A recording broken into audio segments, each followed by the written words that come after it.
Hello दोस्तों, नमस्ते, प्रणाम। अपने चैनल पर आप सबके स्वागत करते ही एक भजन सुनावे चलते ही अच्छा लगे तो हमें सपोर्ट करें, हमारे चैनल का सब्सक्राइब करें और आगे बढ़ें।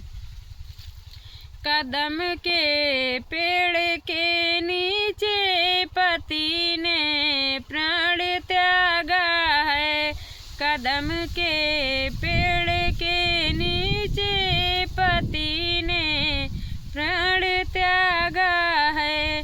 अगर मैं जानती होती तो जौना बना रखती। अगर मैं जानती होती तो जौना बना रखती।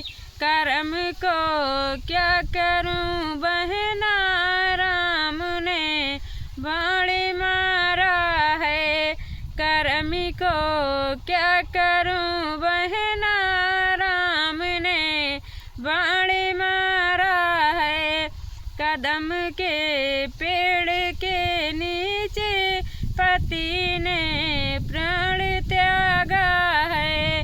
कदम के पेड़ के नीचे पति ने प्राण त्यागा है।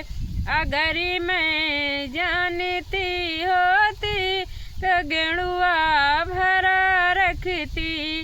अगर मैं जानती होती तो गेड़ुआ भरा रखती। कर्म को क्या करूं बहना, राम ने बाण मारा है।